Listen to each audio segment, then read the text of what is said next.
Hey guys, and welcome to my channel. In this video, I want to bring to the forefront the whole aspect of over communicating, okay? And I'm talking about the way that you communicate with other people and the way that other people communicate with you.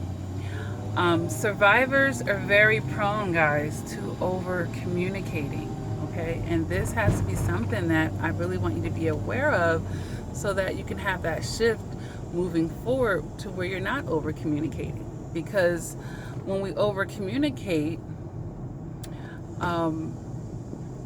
it's an extra use of energy, precious energy that could be reserved for something else. And actually, I want that over communication to become a red flag to you. Like, why do I have to overly communicate something with, the receiver? What is wrong in their reception of what I'm trying to tell them that, they can't receive fundamental, basic concepts, about my boundaries and standards? So instead of trying to work harder to get someone else to understand you, that's over communicating. Perhaps taking the angle of maybe they don't want to understand me. They have an agenda that goes outside of that. They just want to be understood. They just want their needs met. I'm dealing with a selfish person. I'm dealing with an ignorant person. I'm dealing with someone that's less evolved. And, we can go on and on and on about, the categories that this person could fall into. But either way, I'm exerting a lot of extra energy. And that makes the situation toxic. All right? And we're not talking about potty training 2-year-olds or anything like that. We're talking about, communicating with other adults here. All right?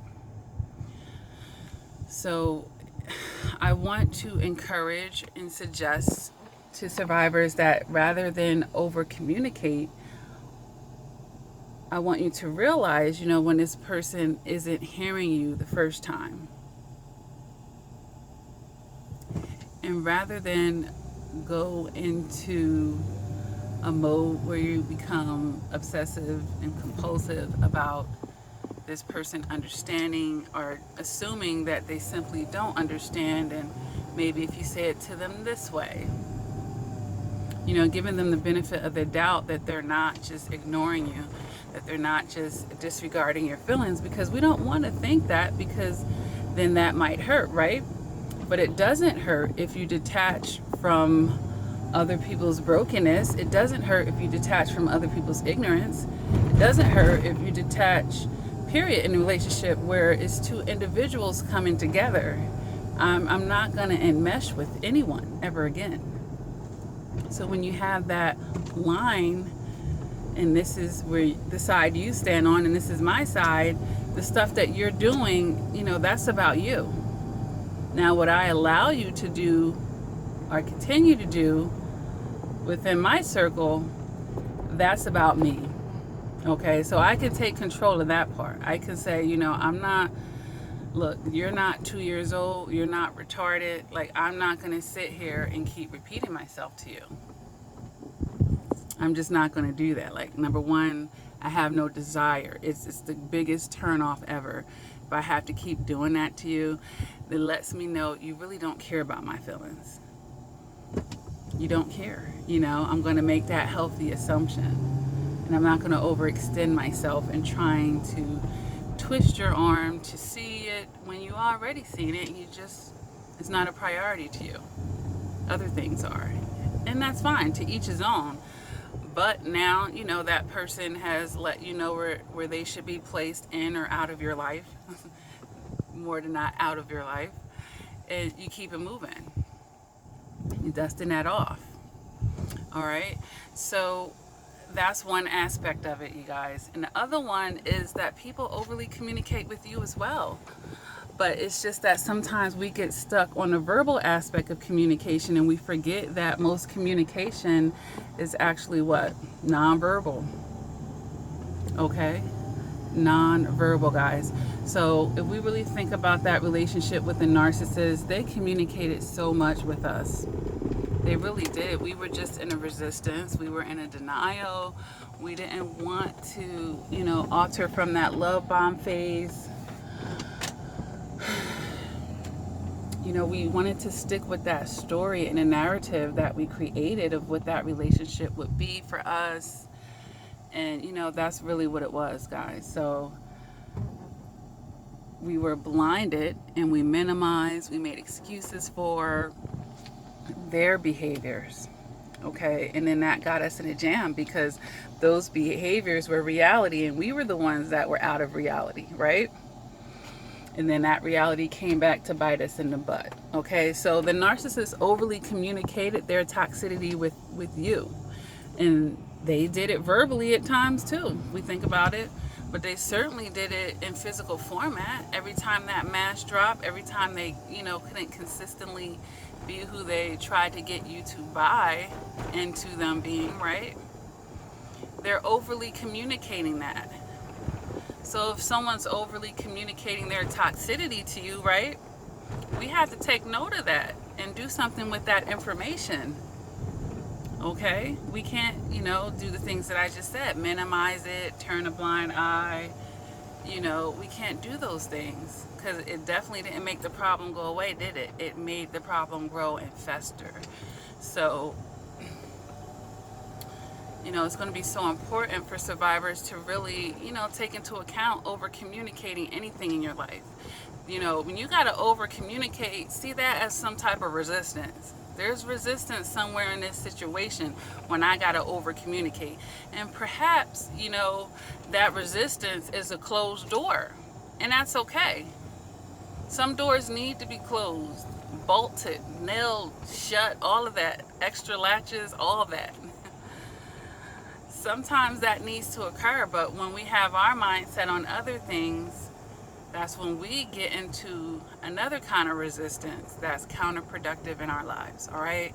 So I'm not gonna, go on and on in this video because I think, I've simplified it and made that pretty clear. We need to be mindful about over communicating to grown-ass adults about what it is and what is not, what's acceptable, what's not acceptable, our boundaries and all of that, our concerns, and realize that it's just not a priority to them and they don't care. And that should be offensive. That should, just be like, okay, cool. You don't care. Now I don't care about this connection because I see that it's toxic to me and I'm willing to cut it off and move on with my life. All right? But it's that codependent nature that has a fear of losing a relationship or losing a person that's not even good for us to begin with. All right? But we're filling voids with them in a toxic manner. And that's why we're getting those toxic results, guys. And they're voids that we should be filling for ourselves. All right? So anytime you got to work too hard, anytime you gotta go, like it's just draining, look, that's the conversation that don't need to be had, and that's a person that needs to be cut off. All right, guys? So I hope that you can understand that and, also be more sensitive and mindful to the non-verbal communication that people give you and, reading in between the lines with people, things that are unsaid but that are still relayed, okay? We have to become better at that. All right, and you'll find that you're empowered by this, by being able to pick up on people's clues, their and the energy and the discernment and that gut feeling that you have. All right, guys. So replay this message as needed. Some of you really need to listen to it quite often because this is like one of your big pitfalls here. And it gets you into trouble when you ignore these signs, all right, and these red flags and, that alert that you're getting. All right, so if this video resonated with you, go ahead and hit the like button. You guys are going on a little car ride with me. You know how I do. I always get in where I fit in. And I try to, you know, have more forward-faced videos than just audios, even though, you know, audios are great too. What was I about to say?